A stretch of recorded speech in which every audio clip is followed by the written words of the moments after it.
Voilà ko welema mawɗo hande dokka min saha min ngara ɗo e nokku ngam waddudema yewtere sabu haaloɓe pulaar mbi kala ko neɗɗo itti e saha mum tottuma koko heewi ko arde foof Cheikh Tidiane Gadio calmina bandiraɓe e on saha puɗɗoɗen nadde e yewtere nde. Mi salminima Oumar Dore Koumé, mi salmini Moussi, mi salmini yeɓoɓe foof goto foof inde mum e yettode mum. To gonɗen ɗo noon wiyete ko centre El Hadji Sidi Hott kañum woni jinnaɗo Amadou Hott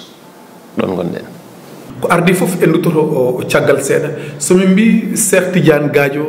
7 ans ha 25 ans so tawi neɗɗo o yiilanoma holto min tawatma? Eyyi ko Cheikh Tidiane Gadio pullo jibinaɗo e Dakar certes mawni ɗo henne kono nehanidi pullo andina holko woni gueɗal, andina holko woni darde, andina holko woni daranade leñol, jangina ha wodi ko Allah rokki ɗum e seeɗa mo andi mo ganduɗa ne wawi nafde hoore mum mi nafa leñol. Gonɗo e politique depuis gila ne woni sukani, gila ne woni lycée, mais ɓuuri feññade kam kono yimɓe jeehi université dans les années 2000 gila nden fay joni eɗen hen dilla ɗum no dillanten dillinirten tan ko ha ko nafi leñol wona haydara goɗɗum. So tawi min ƴeewi aɗa teska ɗo henne e yombol to banggue dawrugol kadi a haalini e haala maɗa gila ka suka naatɗa e politique sa artananno min holko saabi Cheikh Tidiane Gadio naati e politique te yimɓe heewɓe ene mbiya politicien woɓɓe gona yimɓe nunduɓe ɓe gona haaloɓe gonga holno neɗɗo fellitirta ni e nadde e oɗon landa. Min kam taw ko jinnaɗo ko révolutionnaire ene waɗa politique. Révolutionnaire wonde yimɓe fof keeɗi parti socialiste kanko yeehi PDS par ce que kanko révolutionnaire ko calotonoɗo. Aɗa andi so tawi yimɓe fof goni e laamu ana heedi opposition firti wonde a faɗani hen haydara o fadno hen tan ko beele ma leydi ndi change beele ma dañ jaɓɓal kesal. Allah wurnima haw tawi nde Ablaye Wade o haw tawa nde Ablaye Wade laami kono nde Ablaye Wade laami ko mbiyata wonde ko arsu ko so tawi windaka e tiinde ma sa rentaki a heɓata kono ma taw ko heɓanima ko waɗi hen ko foof o dañat hen Allah foof ko min itti totti sabu hay conseiller municipal o meeɗa wonde te nde gonmi conseiller municipal nde tawi omo wuuri dans les années 2001 kanko Allah yalti ittimo ɗo hen ko en 2003. Donc esprit révolutionnaire oɗon ko hen keddinomi, ko hen mawnumi, ko hen darimi ha Allah waɗi naati e jeune UJTL dans les années 93 JPA jeunesse pour l'alternance tawi muɗo janggal lycée Malick Sy Thiès e ko way noon vraiment ko ɗum nanno kam politique révolution no salade mais yidde aussi beele ma yimɓe naftoro véritablement ko woni objectif kam politique wona hay daro goɗɗum wona yomi dañ hen wona mais ko surtout ko yo wuro ngo change yo wuro ngo naftoro ko seeɗa mo ganduɗa yo yimɓe gandu ɗum seeɗa mo jiiɗa yo yimɓe jiiɗum yo wood ko ganduɗa koko hesɗi ko ganduɗa ko koye jaɓɓal ma koye miijo ma an e wondiɓe ma ko ɗum noon tan nanimi politique e alhamdulillah eɗen mbaɗa hen ko mbawɗen. Voilà ko yimɓeɓe mbiyata politicien wona neɗɗo nunɗuɗo koɓe kalata ko wona ɗum saabu soɓe mbaɗi clignoté gauche a tawatɓe à droite est ce que ko politicien e mbaadi kuptidinde kamɓe kala mbay noon walla ko neɗɗo tan jogoto jikku muɗum e nana ɗum e lowre politique nde waɗata e réalité o ko goto foof e jikku mum no Allah windirmani no nehireɗani sa yeehi e politique sa yeehi e lamba sa yeehi e sport to mbawɗa yaade foof kono Allah windirmani ko noon ɗum ɗon nawata min de vraiment kala bedda gonɗo ɗo e nder Yeumbeul Sud muɗo wawi rewde par ce que mi meeɗa haalde komi watta mi meeɗa wiide mi meeɗa hollide jikku mo ganduɗa wona jikkam to bedda mo beelam fof muɗa rewde muɗo salo haalde ko ganduɗa ko wodani walla ƴettude promesse mo ganduɗa mi wawa wadde ɓiyam yalta wiya wonde ko bamma wi noon so tawi ɓiyam wiyama wona ɓiyam wiya ko min wi ɓiyam ɗum ça a été toujours une philosophie mi meeɗa ɗum jabde donc firti wonde ko kaɗon ko haala tan woni hen kono véritablement wona ɗum non woni ɗum ɗo ɗum maintenant e nder milieu fof ma dañ contrainte jaaha ko jinnoɗa wadde ko e ko no jiɗirnoɗa ɗum ni jaaha naata ha nder totteɗa ko ɗum ɗon ko cikkannoɗa woni bawol ko taw wona ɗum woni ko cikkannoɗa woni nder ko taw wona woni ɗum ɗon woni toon ɗum ɗon fof ne wawi andude mais hay ɗum ne ko haalani yimɓe gonga sa haalni yimɓe gonga tan watta probléme te alhamdulillah ha ɗo min kam ko non gurdumi sen teskima ma won joni hedde lebbi walla so tawi timmanirade kam woni lebbi kewɗi seeɗa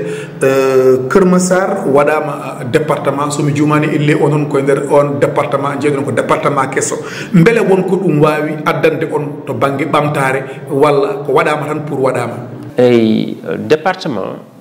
ko firti wonde ko administration ɓeydoto ɓaɗade yimɓe hoɗɓe e nokkuɓe sa wi département mbiyata ko tribunal départemental donc pewno casier judiciaire pewno certificat de nationalité e woni kayitaji ɗi ganduɗa ɗe so urgent aɗa wawi ɗum dañde ɗon sa wi département mbiɗa ko préfecture wonko ganduɗa ko min jahanno ko ha Pikine walla souvent Dakar foof arat ɗo woni ko gestion de proximité ɓeydima ɓaɗade yimɓeɓe ɗum woni nafoore département département kala ko ganduɗa ko miijoji ɗi ganduɗa en nawro nokku yeeso ɓeydoto ɓaɗade yimɓeɓe donc département ne heewi nafoore wona tan département pour département te département de Kermassar sa ƴetti tan commune de Kermassar gonnoɗo nden ko kañum ɓuuri Guédiawaye laabi ɗiɗi département de Guédiawaye ko 12 km², ancienne commune de Kermassar peccaɗo joni commune aji ɗiɗo ko 25 km². donc sa ƴeewi ɗum ɗon tan andat wonde aɓe commune o département o ene mérite no waɗede département ɓe ƴetti noon ko arrondissement des Niayes ancien arrondissement des Niayes mo ganduɗa ko Yeumbeul Sud Yeumbeul Nord Malika ancienne Kermassar fecca ɗiɗi ɓe batti hen Jahay une partie de Jahay ɓe ndenni ɗum ɓe mbaɗi ɗum département Kermassar département Diaƴɗo kewɗo leydi kewɗo potentiel so tawi no Allah newni min dañi un bon président du conseil départemental hawnaki ma woda ko dañano mais bon en kolli Allah ɗum ɗon kam on kanti nana e juuɗe électeur uji Cheikh Tidiane élection municipale o jogori wadde ko le 23 janvier 2022 kono ɗum ɗo no fuɗɗori ni ene heewi haala ne heewi sorko beele cikkuɗa soko tawi yaari ni e élection payaɗo o jogorade wadde fitina to leydi ndi bon ça dépend e haala ka ça dépend e sorko d' abord ko adi ko henne ko minen haade ma haalde woɗɓe kalan ko minen commune amen moɗo sikki tan amin jaa e rare des communes so tawi a ƴetti commune aji ɗiɗi tati joyi timmani sappo ɓe ganduɗa ko liste goto Benno Bokk Yakar woni e nder commune min gal hay liste parallèle goto hay goto tan ummunaki ene jeeya e nder coalition Benno Bokk Yakar mommi commune amin ummi wi wonde min ko mbaɗo contre liste o min ene min ngala ɗum ɗum ɗon ko yettere Allah ɗum ɗon addi ɗum ɗon ko minen fof cuuɓi minen fof ndendi min nandir min goni haɓɓere wotere min cuuɓi ministre Amadou Hott pour yo wonan min candidat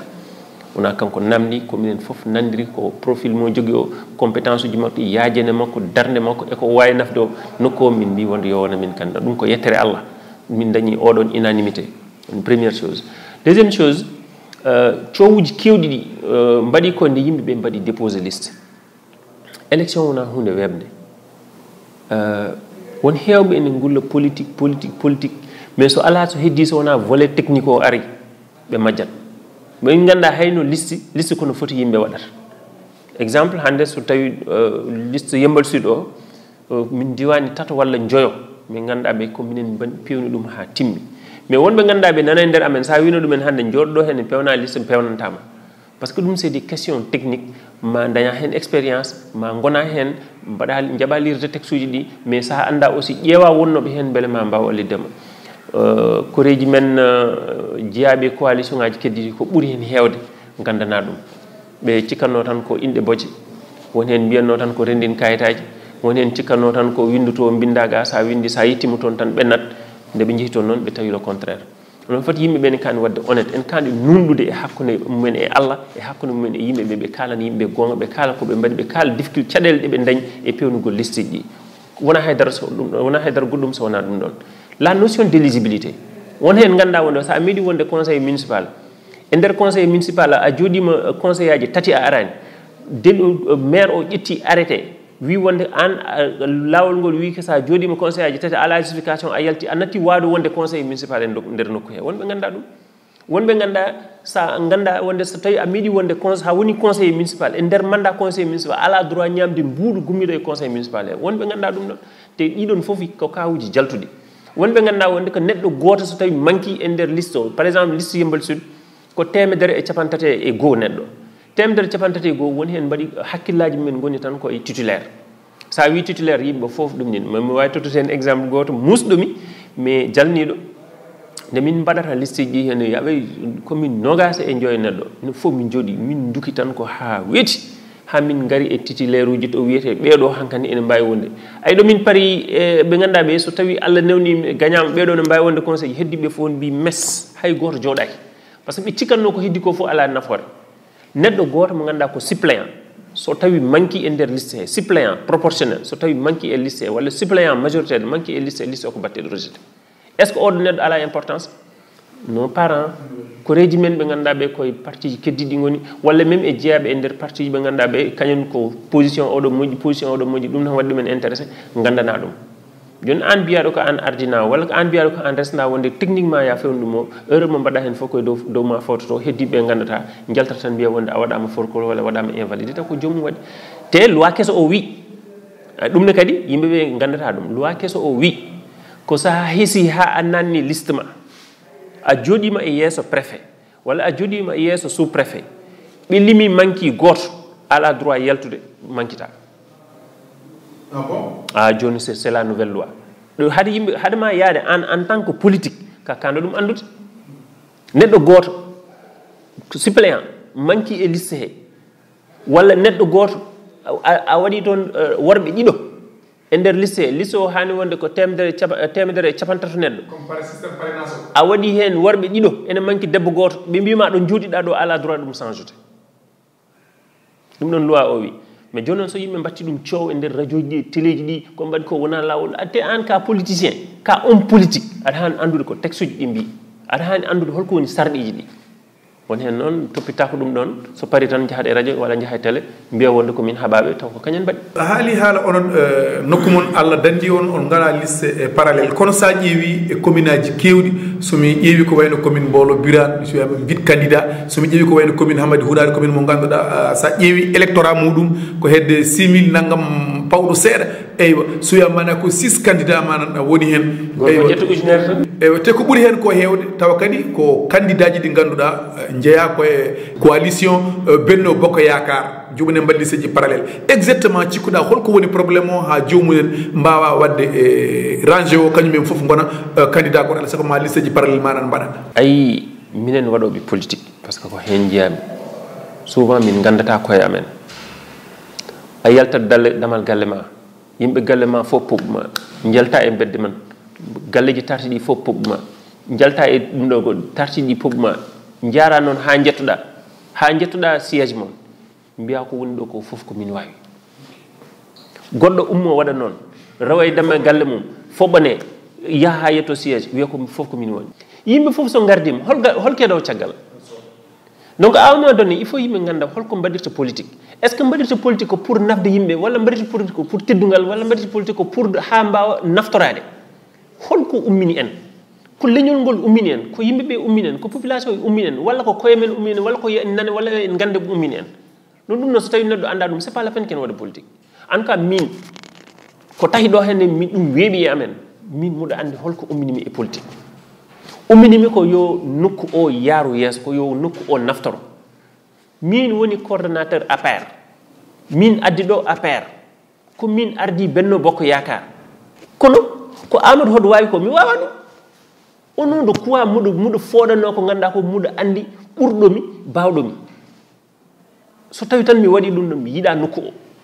mi yiɗana nokku o et je pense que ɗum ɗon woni probléme hewɓe waɗoɓe politique e nder nokkuji men nokkuji ɗi fof noon wonmo ganduɗa o noon ardima waɗi duuɓi jeegom waɗi duuɓi jeeɗiɗi fewnani on ne vraiment ko hani waɗede évalué haade o waɗi oɗon temps fof o tahi ha nokku o yarani yeeso kanko ne vraiment so tawi ko démocratie hani ƴewde hol ɓurɗo yakorede ne wawi wadde ko ɓuuri ɗum haysino koye nder même parti o totte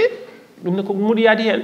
malheureusement yimɓeɓe mbatta auto évaluation ganda min de mi nawrani nokku o yeeso donc yo ƴeewe ɓurɗo wa ɗum nawrude yeeso goto foof ma addane alibi non c'est que budget o tardi non c'est que kalis o heewano non c'est que ko mbaɗaɗo bloqué tawa an ko ɗon